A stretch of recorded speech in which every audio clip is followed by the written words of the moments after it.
The way they take go now, by 2027, I repeat, by 2027, only one political party within Nigeria, and APC. Yes, now. You don't follow me, bet? By 2027, the only political party will remain for Nigeria. Now, if you, no. There are political party will still remain. No. Which party should we do? What is the name of that Showere party?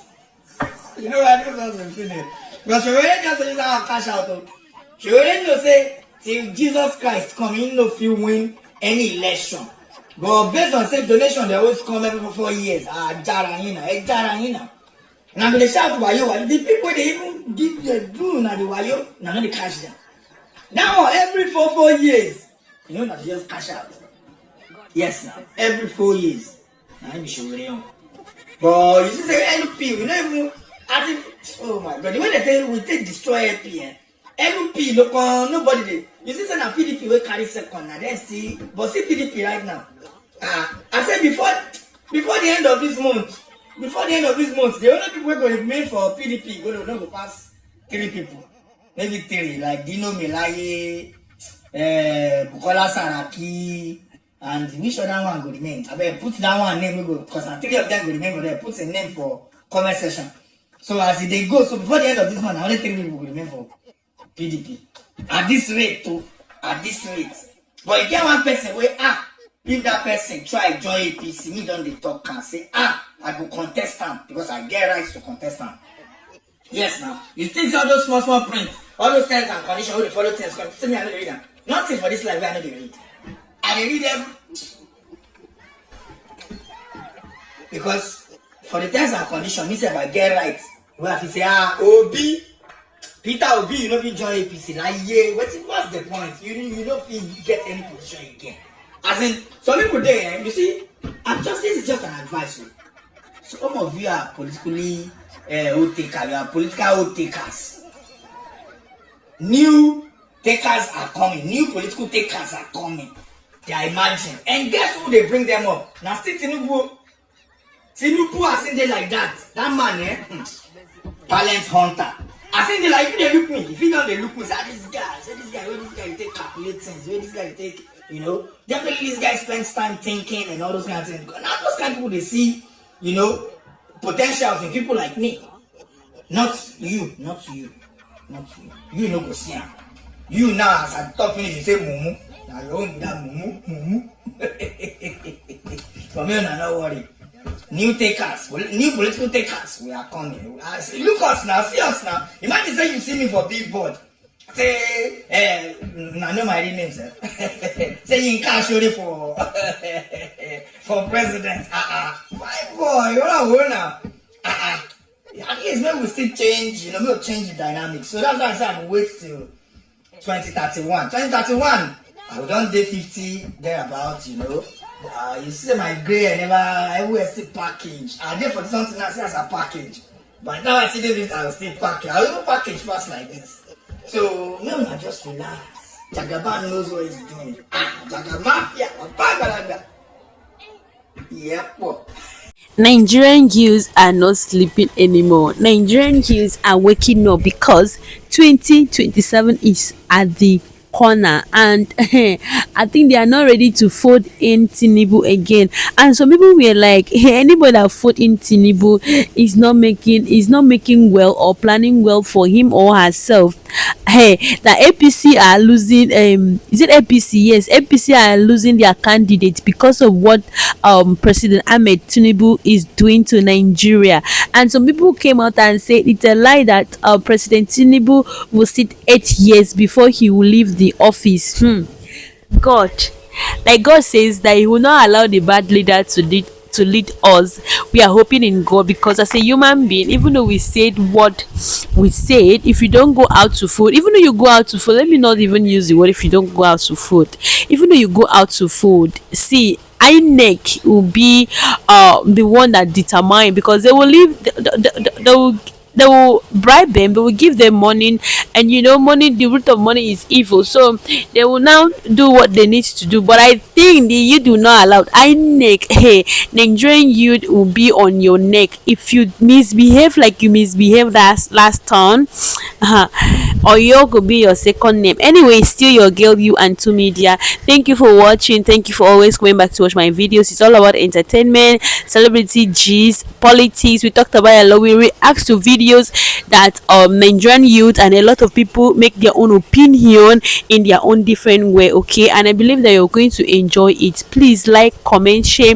Your comment, it means a lot, because some of these politicians, they read they read our comments, they watch our videos, and they make impact from it. So leave your opinion in the comment section. Why you subscribe, why you like, why you share.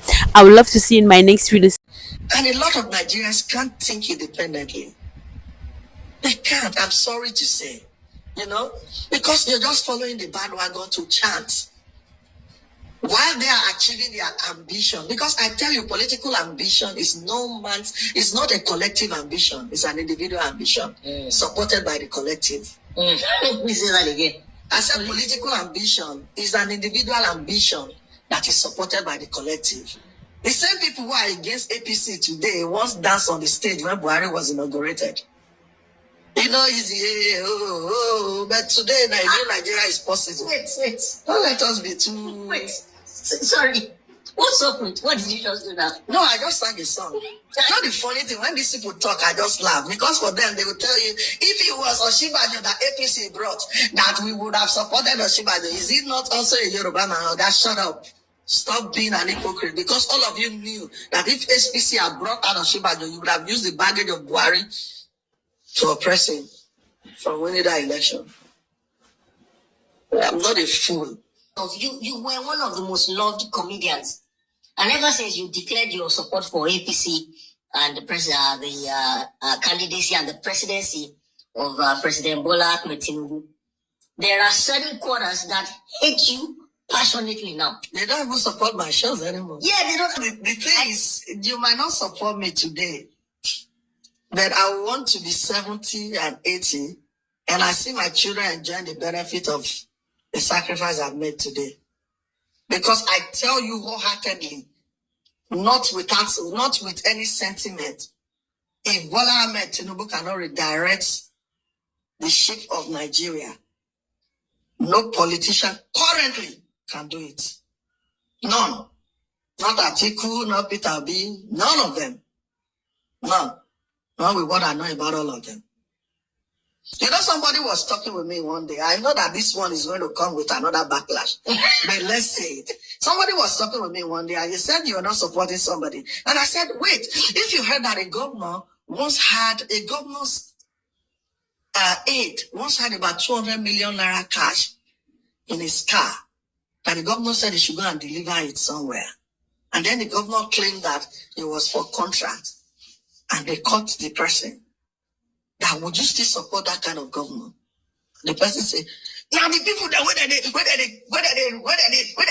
they rule this country, they'll be that. Why would I support such a person? And I said that person is Peter Obi.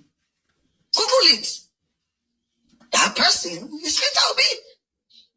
But you don't know about that because you choose to be blind by your followership. I said every time. This is true and can be confirmed. Google it. It's no. I said there was a governor who once supported another candidate that wanted to become a godfather until his person fought against him, and the person came out to say that he was demanding for 7.5 billion naira from him for the money he used to support him. And he said, now those APC governor. And I said, that's Peter Obi. That was what Obiano said. And once it is the person they support, automatically it becomes a lie. But when it is another person, it is the truth. It doesn't work that way. The truth is not selective. The truth, no matter the years, remains what it is. All of you that are shouting about a candidate today, we saw your previous post about the person. You can accuse Bola Ahmed Tinubu. You can accuse him about corruption in Lagos, but you cannot accuse him about his achievements that he didn't achieve in Lagos. And then when you accuse him of corruption, I ask them something. who is the most prosecuted politician in Nigeria? It's Chief Bola Ahmed Tinubu. One of his famous pictures was when he was sitting in the dock for a CCB trial hearing, Code of Conduct Bureau, and he was in the dock like this. We could search that picture, and they didn't find anything on him to nail him. Obasanjo tried, Jonathan tried. Come on. So you can have your sentiments. So I don't say don't have your sentiments. If you have your facts that you want to state, I don't say don't bring it out. Please state it. But in this Lagos that I lived in 1999, and whenever I argue with people or they talk, I simply ask them, do you remember Lekki 98? You remember the RCCG Lekki 98? No, what happened there? It was revival. The Lekki 98 was the revival that happened before we transitioned into democracy. That happened in Lekki Beach. No, I don't remember. Oh, Lord. So anybody who doesn't remember can't get involved in an argument with me about the transition that happened in Lagos. And it is factual because I remember at that Lekki 98 revival, after the program was done in the morning, and we had to trek from Lekki to Falomo or Balende because there were no cars, there were no buses. Which of the Lekkis? Lekki after Jakonde. Not even Lekki 1. Not Lekki 1. Not Lekki 2. And the place people call Osapa London today was a swamp. It was a swamp. The Nigerian people were selling fishes at that roadside where you have more big filling station today. These are not things that people told me. These were things that I know. I witnessed it. Lekki Phase 1. What was Lekki Phase 1 in 1998? Go and check video of when Tinubu was breaking ground for the second phase of Lekki Phase 1 in 2002. When they built the Oyekon estate that is inside Lekki Phase 1. Do you remember that? A lot of these young people don't. They'll tell you how many estates did Tinubu build. Do they know about Abraham Adesanya estate? Do they know about the schools that he built in Lagos? Who came and changed schools into junior secondary and senior secondary so that schools can accommodate more people? It was Tinubu now. Go and ask of Jubri Martins. They now had the junior secondary school aspect of it, and then they had the senior secondary school aspect of it. A lot of these young people don't know all these things. What is P2B discussing with Atiku? What exactly is P2B discussing with Atiku? What? Come and be my vice for one term. And after that one term, what else? As much as Tinubu would love to play with Igbos, he understood a long time ago that Igbos are not ready to play. So he is not wasting his time with Igbos. Rather, he is playing with the South-South. And the South-South politicians have already amalgamated, congregated under one umbrella to take the position of Igbo. Yes, Igbos are not ready to play. Igbo is drowning in the shallow water of Nigerian politics, where children are playing, where dwarfs are washing their clothes. Listen, let me tell you, one major reason why it is possible that Igbos will never rise to take their position in Nigeria. Igbo politicians would never sacrifice their personal interest for the collective interest of Igbo. Everybody would have to sacrifice for the interest of an individual politician. All the fights Igbos have fought in their life, Igbos fought for the interest of an individual. Igbos fought and died for Jonathan. But I can tell you authoritatively that there is no single thing Jonathan did for Igbo, other than the fact that he appointed individual politicians of Igbo extraction into sensitive positions. But it didn't matter to Igbo, because Igbos have been wired to understand that whatever that is in the collective interest of Igbo does not matter. What matters is what benefits individual Igbo politician. Buhari did everything he could to gain the support of Igbo. He constructed the Enugu-Port Harcourt Expressway. He built the second Niger Bridge. He upgraded the Canadian International Airport to a standard international airport. But yet, the loyalty of Igbo lied with Jonathan, who did nothing other than appointing Igbos into a sensitive position. Tinubu learned from this. And that is why Tinubu did not waste his time with Igbos. Immediately he came into power, what did he do? He started working with the South, the Lagos-Calabar Coastal Highway. He began that project immediately. And you can see how it is paying off for Tinubu. Edo State is there already. Delta State has joined. Cross River State is there already. Akwa Ibom State has joined. River State is in the bag. Bayelsa State has pledged their loyalty. What else? Igbos are not ready to play. It doesn't matter what you do for them. The only thing they want is what will benefit an individual politician. And that is why you can see that Peter Obi is still discussing with Atiku. Ideally, Peter Obi should be working with Tinubu for the interest of Ndi Igbo. But from nowhere, you just want to be president. That is all you care about. You didn't make any sacrifice for it. You didn't make any strategic political plans for it. You just want to be the president. Tinubu did not just fall from heaven and become Nigerian's president. He has worked for it for 20-something years. Igbos are not ready to play. And nobody will blame Tinubu for playing with the South Nigeria, who are ready to play. They are ready to play. They have taken the position of Ndi Igbo in the political equation of things in Nigeria. We can go on and continue to wait. Insult anybody that wants to talk sense into us. After all, we've been configured not to see beyond our nose as far as Nigerian politics is concerned.